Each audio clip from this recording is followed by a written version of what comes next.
When most people think about intimacy, they think of a physical relationship, but what is true intimacy? Here to share ways to achieve true intimacy, we welcome Rabbi, social philosopher, and the author of The Joy of Intimacy. Rabbi Friedman is with us. Welcome to the show. Thank you. This is a really important topic because people often confuse sex and intimacy, don't they?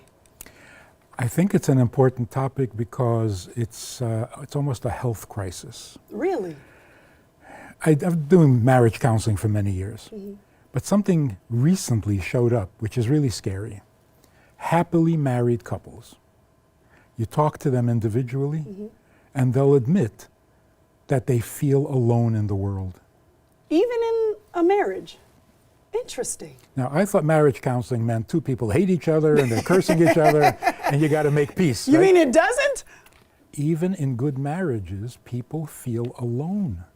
Now, that means that there's something fundamental, some ingredient that is missing, and feeling alone, it's dangerous. Your immune system shuts down. Yeah, I would imagine there would definitely be some physical consequences as well. Yes. But I mean, feeling alone in a marriage. So what's missing then? Is it the intimacy? Intimacy. Okay, so what is it then? So very briefly, let me sum it all up. Okay. A man says, I love everything about my wife. Okay. Let's assume it's true. Okay. Okay. He says, I love everything about my wife. And I say, yeah, well, then why does she want a divorce? Did he even know that? Something isn't adding up here, right? Right, right. And it turns out he does love everything about his wife. He just doesn't love her. How? Look, How so? if a man says to a woman, I want to marry you for your money, everybody says, whoa, that's wrong. That's bad. Yeah. Well, there's nothing wrong with money. No, there's nothing wrong with money. But it's offensive, right? Absolutely. Because you're only marrying me for the money. Right. Well, what if I say I want to marry you for love? Okay, that's nice and sweet. But it's only love. I want something from you, whether it's your money or your love. So when I say I want to marry you for your money, it's so insulting because I'm actually saying, can I get the money without you? Without the love or without anything marrying else? you? Right. But I can't, right? No. Okay, so I'll marry you. Wait, I'm so confused. It is so insulting, right? Yes. So if I say I want to marry you for your looks, it's the same thing. Right. I want to marry you for love. Can I get the love without you? In other words, do I have to put up with you to get the goodies? Oh, okay. Right? Now that I understand. Now, so if a man says, I love everything about my wife, yeah, but do you need her in your life? So that's the question. Take all the things away. Is she still necessary?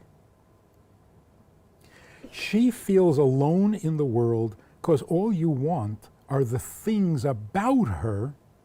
You don't really need her. But then what makes up her? Yeah. You see, we don't even know what that means. But let me give you an example. Okay. Your husband is out of town. Yes. You miss him. Sure. What do you miss? Him. Yeah. But, okay, yeah, I miss him. Yeah. What about him? He is not there. Right. But as soon as he comes home,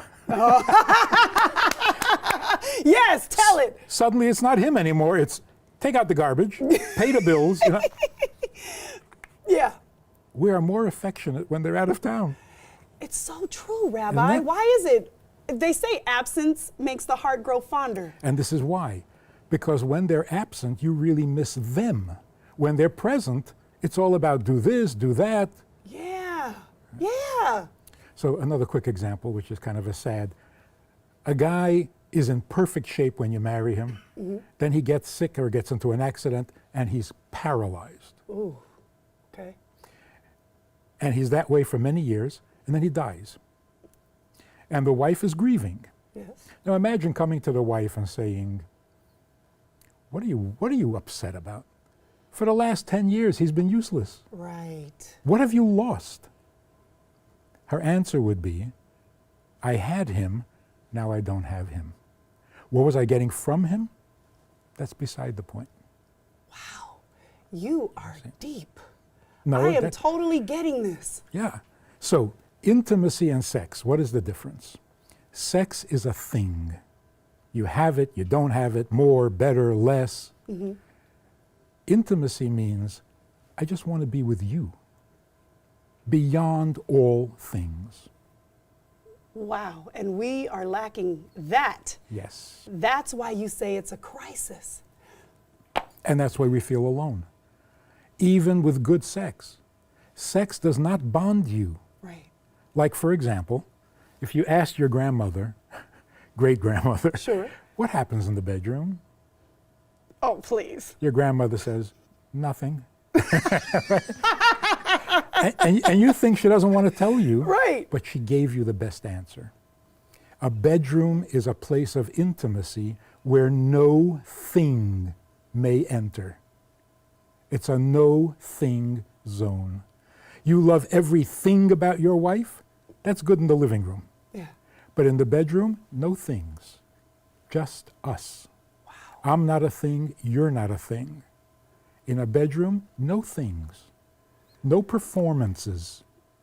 Wow. Whereas okay. sex is a thing. I get it. I think I get it. And I know that you have more to share. I wish we had more time together. You know I wish we had more time together. I was just getting to the punchline. I know.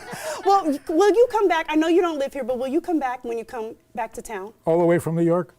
Wherever. For will another you do 6 it? minutes? Yes, yes, yes, because we have a connection now. Okay. I know this. Thank you so much. And you know what? You all get a chance to hear Rabbi Friedman yourself. He has a speaking event coming up. Is religion good for the world? It's coming up this Tuesday, 7 p.m. at Shabbat Northwest, located at 2858 Northeast Sandy Boulevard. The information's on your screen, but we'll have it for you as well on our website at katu.com. Thank you so much. It was a pleasure. Man, me too. Really, you touched my soul. All right, coming up next, it's been 19 years since actor Robert Blake's wife was murdered, and it's still unsolved. Well, Kara gets new details when we come back. Okay.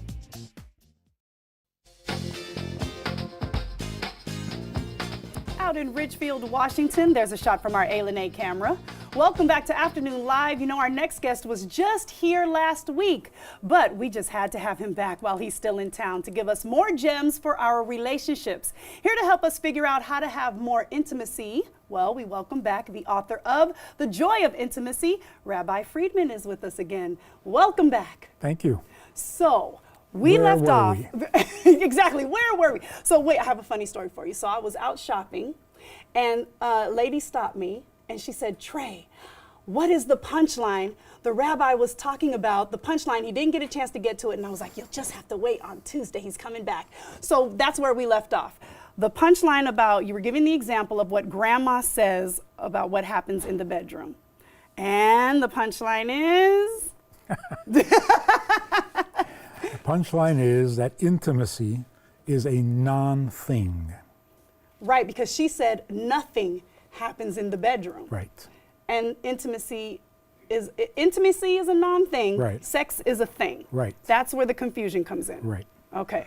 And love is a thing. You see, people marry for love. Yeah. Why is that better than marrying for money? Yeah, you touched on that last time, and I do look at money as something tangible. Yes. I can see it, I can feel it, I can Right. spend it. Which makes it useful. Exactly. Yes. But love, I mean, you can't Spend it. Can you, you can't spend love. You can't see it, and it's not a tangible thing. But it is a thing, because you can have it or not have it, right? You Right. can have more, you can have less. You can have it and then lose it, Oh yeah, you can definitely. just do like that. money. Interesting. So here's the point. With money, when you say, I marry you for your money, it's like saying, I just want the money, but if the only way to get it is by marrying you, well, okay, I'll marry you. Right. Okay. It's the same with love. All I want is love. Right. Can't I have the love without having to put up with you? But you want the love from that person because you love them, right? You love the love. Wow. Okay. So we love love, we worship love. Yes, I agree. We die for love, we kill for love. Love is the God of our society. And you're saying that's That's killing not us. marriage. Okay. So how do you then attain true intimacy? Okay, now here's an important. The Me Too Yes. phenomenon. Some people say it's the abuse of power. Some people say men don't respect women. Those are old issues. There's something new about the Me Too thing. What's that? And that is, in the 60s, men and women agreed to lose respect for intimacy. Free love. Oh, Remember? yes, yes. Free of what? Okay. Commitment? Free of commitment, free of meaning, free of emotional involvement, of attachment. And you can't do that. Can't do that and be healthy. Intimacy is real, not a figment of our imagination. But what has happened is, nothing is intimate unless I intended it to be intimate. Now, come on. How many misunderstandings is that going to create? Oh, you intended? Well, I did. Oh, I thought, no, but... So how do you get past that? How do you get the true intimacy? So we have to define intimacy. Okay. Quick story. Woman came to our program back in the 70s, early 70s, and she was from these nonconformist, anti-establishment people, and she decided that she wasn't going to play the beauty contest. Okay. She went to the opposite extreme, neglected herself terribly. Leave it to your imagination. I got it. Bad. She wanted to speak privately. So we go into this little room that I used for an office, just big enough for 2 people. She was sitting near the door and she closes the door. I said, leave it open a little bit. She said, why? I said, a man and a woman shouldn't be alone in a room with the door closed. She started to sob, started to cry her heart out. And I thought I offended her or something. Right. She pulls herself together and she says, this is the first time anyone treated me like a woman. Now, if intimacy was a subjective feeling or mood, there was nothing intimate going on here. Right. Right. Okay. Nothing. Got it. Close Nothing. the door. Do whatever. Yeah. But it's not that way. Being alone together is intimate. And if I don't feel it, that's my fault. I'm getting dull. Got you. I'm insensitive or whatever. But you can't fool Mother Nature. Being alone together is intimate. Holding hands is intimate. A kiss is intimate. You didn't intend it to be intimate? Well, shame on you. I see. So how come some people, you mentioned this the last time you were here, could be alone in a room with their partner, their spouse, and still feel alone and not feel that there's intimacy there? Because they don't realize it. They're out of touch. So we're so used to, what is it called, recreational sex. Okay. We've lost intimacy. That's So sad. we were talking about this yesterday off the air, Yeah. last week. When a couple have been intimate, and then they have to ask each other, how was it? That tells you 2 things. First of all, there's an it in the room that doesn't belong there. Okay. Like, who let the it in? Right. I thought it was just us. Just us. And I'm not an it. I'm not a thing. True. You're not a thing. Who brought the it in?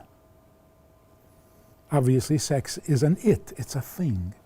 Secondly, you have to ask, Right. weren't you there? Exactly. That Where in and were of you? itself is an issue. Where were you? Well, you were in your own world, thinking about your own pleasure. So it becomes a performance. It creates anxiety. It creates competitiveness. It leaves you completely alone. It diminishes you.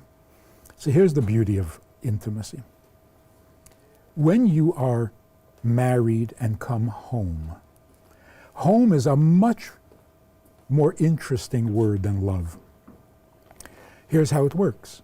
When you come home, it's where you belong. What you do there is what you should be doing. And who you're with is the one that you're supposed to be with. That is awesome. That's heaven. That's what we need to try to achieve. And thank you so much for coming back and shedding some more light. Really needed that. We really do. And more of it. And you have an event tonight so people can get even more. Rabbi Friedman has a speaking event, Is Religion Good for the World? Tonight at 7 at Shabbat Northeast, located at 2858 Northeast Sandy Boulevard. The information's for you on your screen, and we'll have more for you on our website as well at KATU.com. Thank you so much. Thank you. Yeah, that's good stuff. All right, coming up next, we are heading into the kitchen to show you a very unique way to tenderize your meat. You do not want to miss this, so stay with us.